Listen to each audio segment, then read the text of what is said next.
Assalamualaikum warahmatullahi wabarakatuh.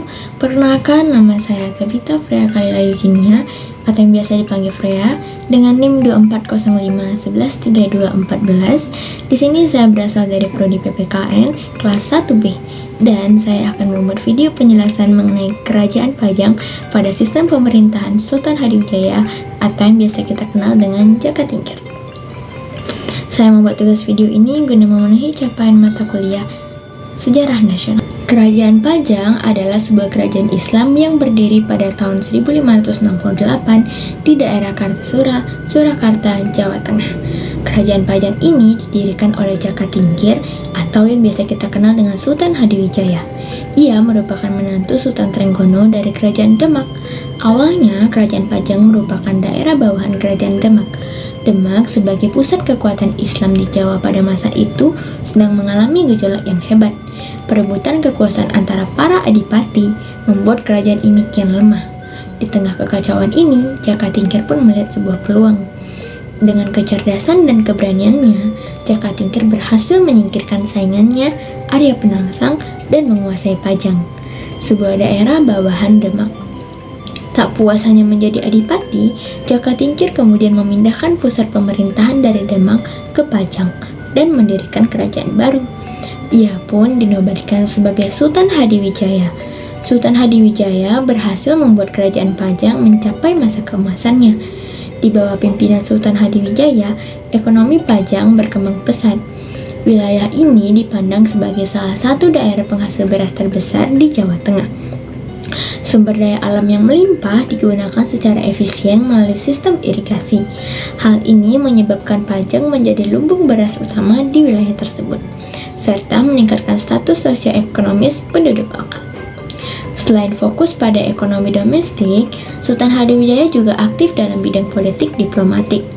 Ia mampu memperoleh restu dan dukungan para ulama besar seperti Wali Songo.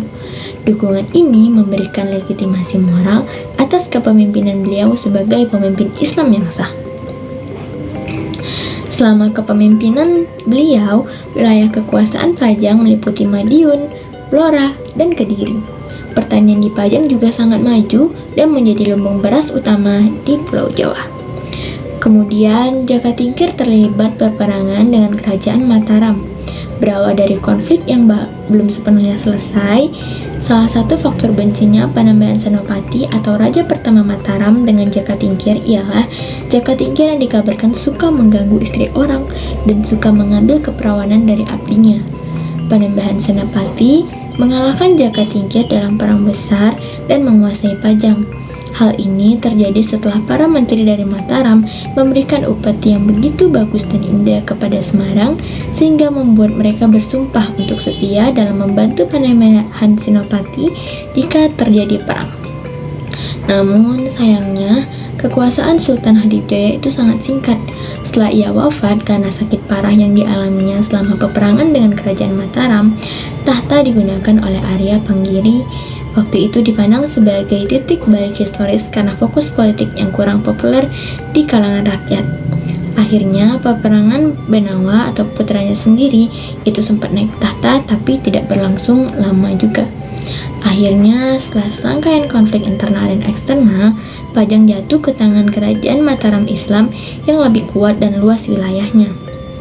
Inilah awal pembentukan Kerajaan Mataram Islam yang nanti akan menjadi kerajaan dominan di Jawa Timur. Dalam ringkasannya, masa pemerintahan Sultan Hadiwijaya merupakan momen penting dalam sejarah Kerajaan Pajang yang mencapai puncak kejayaannya sebelum runtuhnya akibat faktor-faktor politis dan militer internal luaran.